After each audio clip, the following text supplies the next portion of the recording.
What's up, guys? Welcome to the season 3 finale of Talkin Hawkins, guys. Our Stranger Things review. Welcome to Project Potter. My name is Kyle, your host. Guys, if you haven't seen the series before, we are reviewing every episode of Stranger Things. This is the 25th and final current episode of Stranger Things before the new season kicks off, guys, with season 4. What we do, guys, is kind of go over my thoughts on the episode, my favorite scenes. We do a Hawkins Hero, which is my favorite character. We do a Mouth Breather, which is my least favorite character, and then a score out of 10, guys. So kick it right off here, guys. Obviously, guys, we have the Starcourt Mall. The kids are trapped. Elle's leg is messed up. Opens up with a gross scene where they're like, well, dude, we gotta amputate this leg or something. And, Elle is screaming in pain, and we're like, there's like a little the slug that's in there, and it's going to take over Elle's whole body if they don't get it out.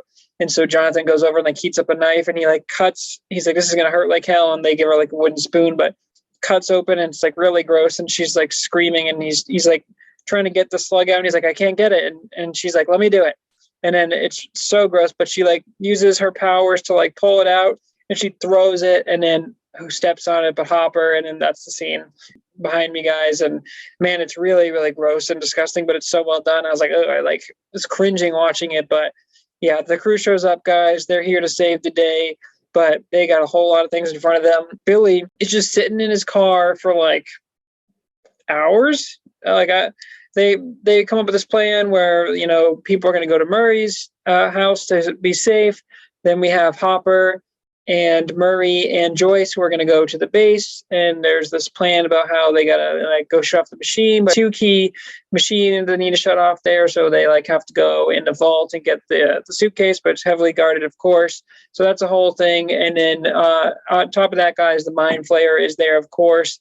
And the thing is that Elle is like really, really weak with her powers, where she's used all of her energy up, and she can't even like crush the Coke can. So I think it's really interesting because they've relied so much on Elle's powers in this season, and I kind of have held that against this season because it seems like they can't do something and they go, oh, wait, Elle can do it. And so like they'll be like, I can't reach this, and then Elle will just go, oh, I got it. Or, oh, we need to smash this. Oh, I got it. Like Mind Flayer comes out to him, Elle's got it. So for Elle to be kind of out of the fight here, I thought this was a really, really smart choice and really interesting, because the rest of the crew finally has to like come up with a plan, and they go to start the car, and again, Billy's just waiting in the parking lot, just sitting there, and he didn't fix his windshield. And I'm like, all right, Billy. It's weird because Billy is the Mind Flayer, but it's weird because they act like it's 2 different people, and it's I don't know, man. The direction of this season was a bit of a mess, as I've mentioned, guys. But they open up the hood and like, oh, the ignition cable's gone, and Billy's like, I fucking took your ignition cable, and I've been sitting in this car for like 45 minutes, dude. Steve, Robin, Dustin, and Erica all go out to where Dustin set up that satellite thing or whatever. They're trying to like, stay in contact with Hopper and Joyce and Murray. And so we have the plan, guys. Murray, Joyce, and Hopper go down to get the keys. I like how they kind of split into teams here, guys. So they're like, oh, we need the ignition cable. And there's a turned over car. Elle tries to turn it back over. That's the car that she threw at the Russians, and she can't do it. So they're like, oh, physics. And they all use like the stanchions. They're like, okay, push. And the team's working together. It's really nice. But the Mind Flayer shows up, and they're like, oh, we're fucked, dude. Like we have no defense against this. Elle's out of commission. Billy goes and takes Elle. He brings her to the sacrifice for the Mind Flayer, and the Mind Flayer, he's like, stay very still. And I don't know why he says that every time, because it's like, can the Mind Flayer not like take people over if they're moving? Looks like all hope is lost. The kids use the fireworks, and remember Lucas said like, oh, these babies will add them up and they equal like an M80 or whatever. And so everyone's working together. They're throwing the fireworks down there.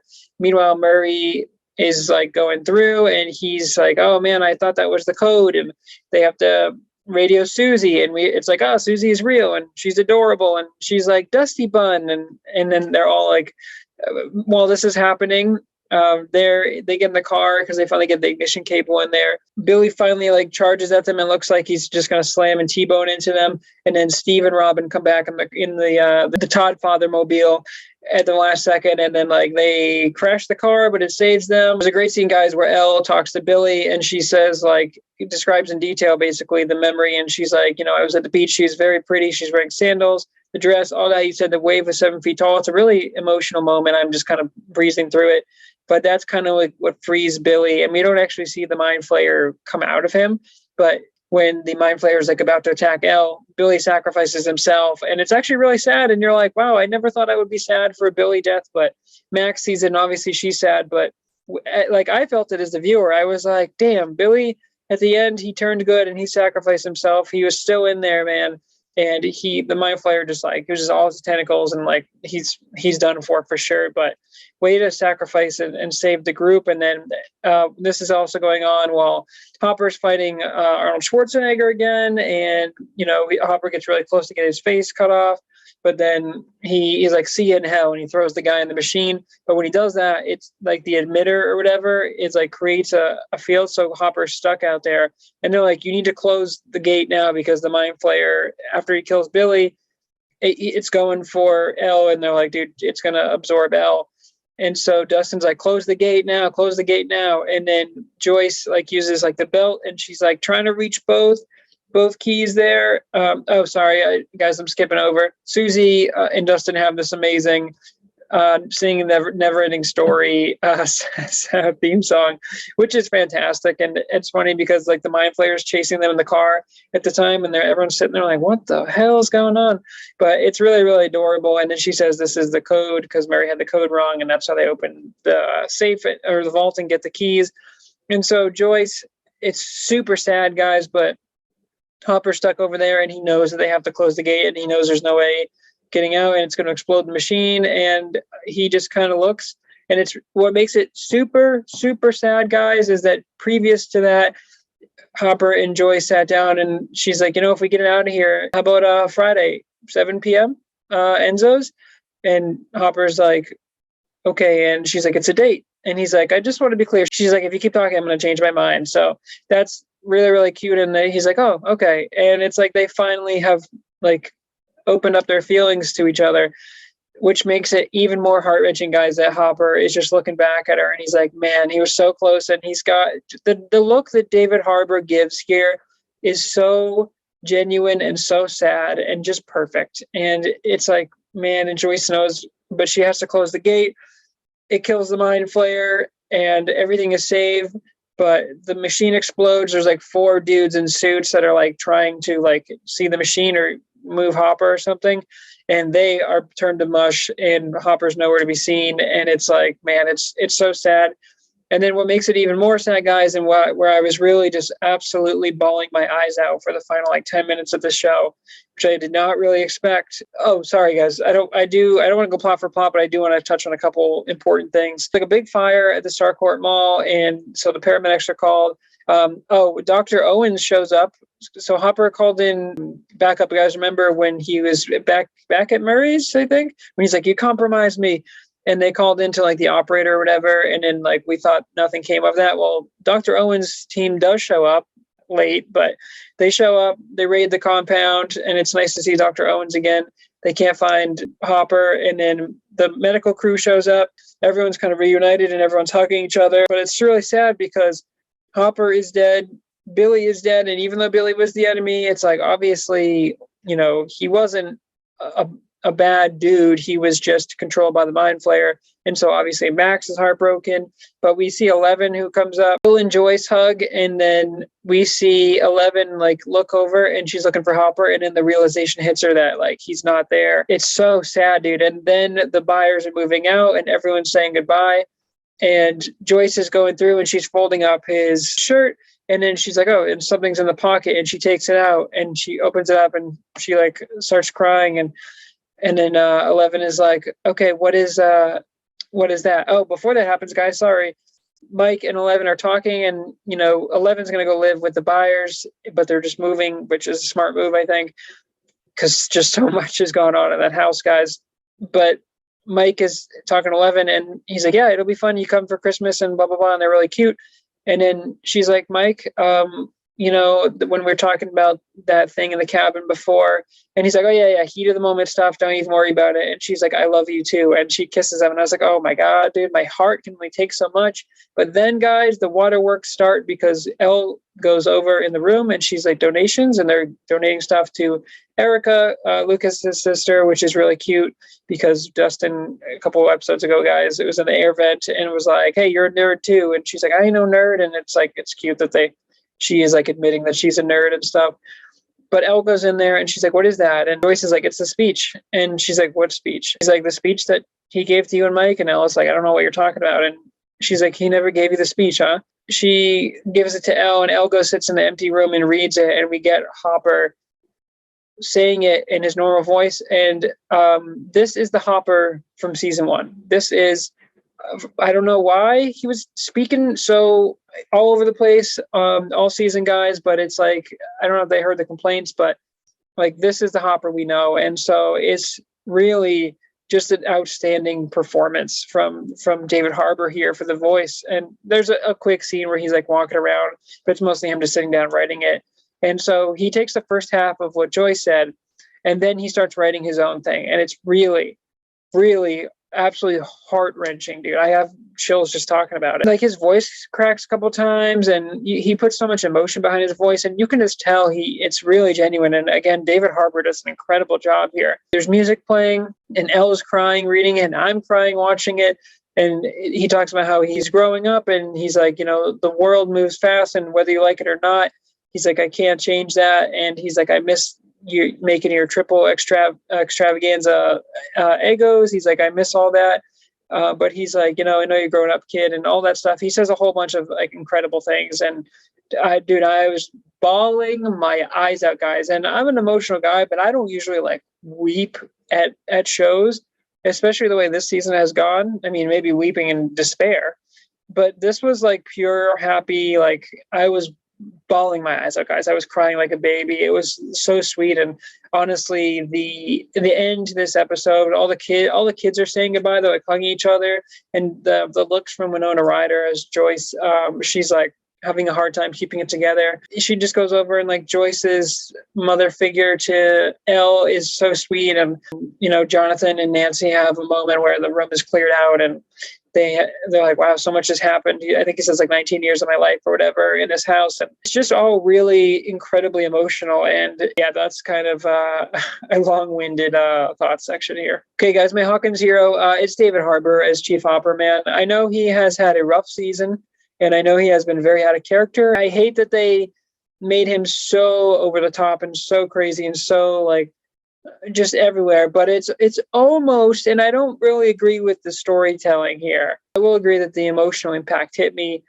It's almost like he was so crazy, and then he had to just calm down and take a minute and just realize that, you know, Joyce does like him, and realize that he just needs to be himself, and realize that he loves Elle and everything's going to work out. And he kind of takes a minute, and Hopper's been like kind of controlling all season, really, where he's like trying to tell Mike to stay away and all this stuff. And we do get a nice moment where he tells Mike before, actually that was the last time he sees Mike, where he's like, be careful. But yeah, David Harbour's performance here it's really astounding, especially the end. I mean, he's really good at all the action stuff too, where, you know, he's just talking to Murray and going through when he's nervous, but he says like, if we get out of this, let's go to Enzo's. And he can't believe it. He's so happy that Joyce is like a date. And he's in like, it's just so nice. And just that look, all the emotion he gives from that look when he's in front of the gate and he just knows that this needs to happen is so sweet. And then there's just, I mean, I can't, I know I'm sounding like a broken record, guys, but I'm almost speechless if you can't tell. That speech at the end is really like just elite acting from David Harbour, and he conveyed so much in his tone. And it was just really sweet. It was like just a father's note, but someone who came from absolute love, and it was just amazing to see. And I think he was the best one in this one. Okay, guys, mouth breather for this one. Once again, I know I've picked him a lot this season, guys. It's the Russian Terminator, Grigori. Now, Grigori gets blown the fuck to pieces. Hopper just throwing him in there.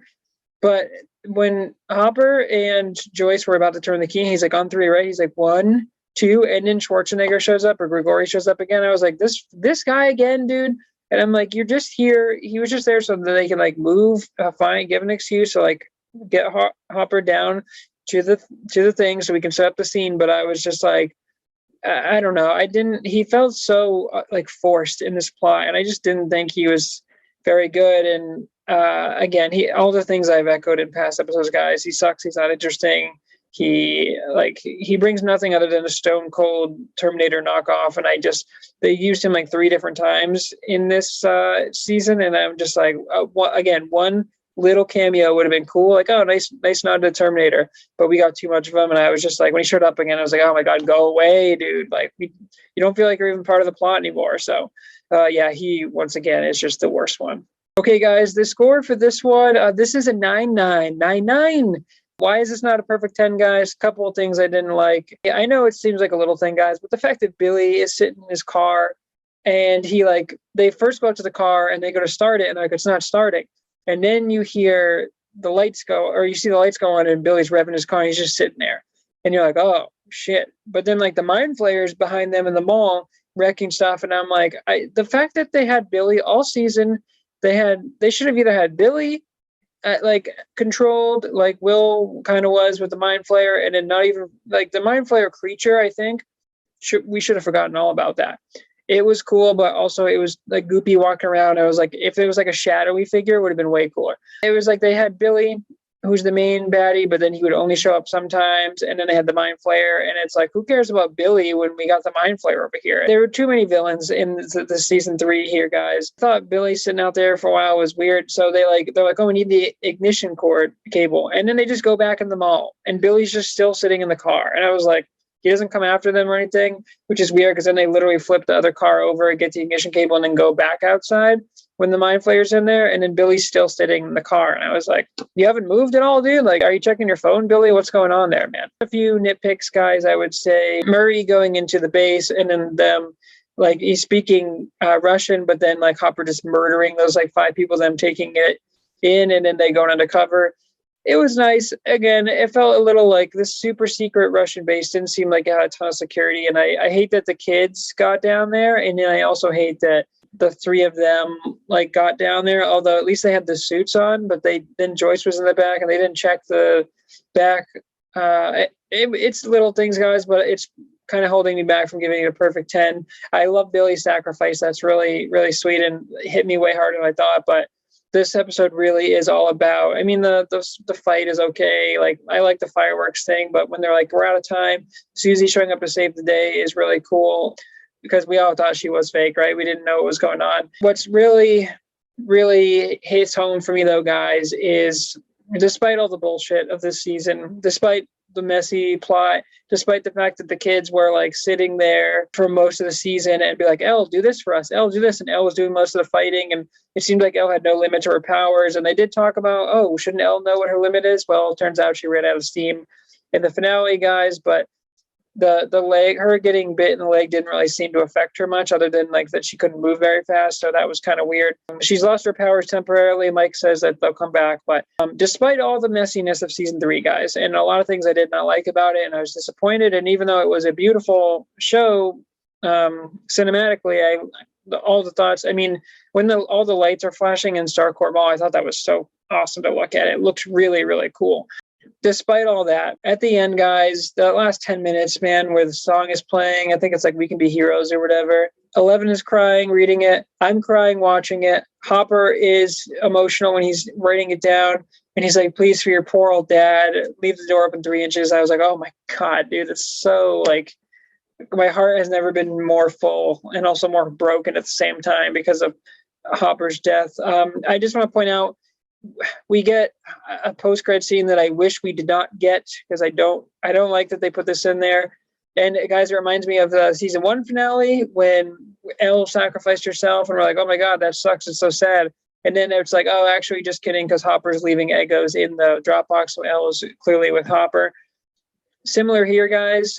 It takes away a little bit from Hopper's sacrifice because there's a post-credit scene in Russia where they go to take a dude out of a cell and they give him to a demi-dog, which is terrifying. There's like blood everywhere and they pull the chain up. But they're like, oh, not the American. And I'm like, bro, he just sacrificed himself like 10 minutes ago. You couldn't have let that settle. So presumably, guys, it's weird because it's been like years since season 3 ended. And I think because of COVID and everything, it delayed. But we didn't know what was going on, but I feel like because of that post-credit scene, like Hopper's alive. And I'm like, It takes it away. I don't. First of all, it's like pretty much impossible for them to explain what happened because, like you saw it, that he had nowhere to go, and she turned the keys, and then everyone exploded. Like the machine exploded and blew up everyone around there. Like there was no way he got out. And it just like his death made that whole sequence so good, like amazing, like incredible. So to get that post-credit scene where it's like not the American, I'm like, I mean, I guess we don't know it's Hopper. We haven't confirmed that, but it does seem like it was him. And so I don't love that because who else would the American be? Unless they're talking about Papa. They could be talking about Papa. So I don't know. Anyway, as much as I love David Harbour, I hope he's dead, not David Harbour. I hope Jim Hopper is dead because it really, his death is what made the emotional impact hit so hard at the end. But guys, sorry, I'm kind of rambling, but I'm watching this last 10 minutes, guys, and I'm like, I see all the actors, and I'm like, man, what a fantastic cast. And I'm like, I love each and every one of these characters, man. Even like Robin, who just came along, not her as much, but like the original cast guys, not only are we watching these kids grow up, but it's like they've been through so much, in these 3 seasons. And it's like to see them move out of the Byers house, like that hit me emotionally. I was like, man, we had not only the alphabet and the Demogorgon coming through and Will and the person reaching through, obviously, and everything that went on. And then, of course, the map that Bob helped with before, but they're moving out from the house. And it's like, again, I think it's the right move, but I'm just watching this and all the kids are crying. And it's like, I thought about like the actors that like wouldn't see each other for a little bit because like production film. So I thought there was like a real aspect there as well. But yeah, guys, it's just an amazing cast and crew. And I think a really, really strong episode to a pretty disappointing season, but I think they really put a nice bow on it to finish it off. All right, guys. Well, that's it for 3 seasons of Talkin Hawkins. Thanks for checking out Project Potter, guys. Go check out the other content if you guys have not been here before, but I appreciate you stopping by. If you did like this content, please consider liking, commenting, and subscribing. And guys, we will be back for season 4, the new season. I'm excited to see what's going on. It's been a few years since we have, obviously, since Stranger Things wrapped. But anyway, guys, until next time, peace.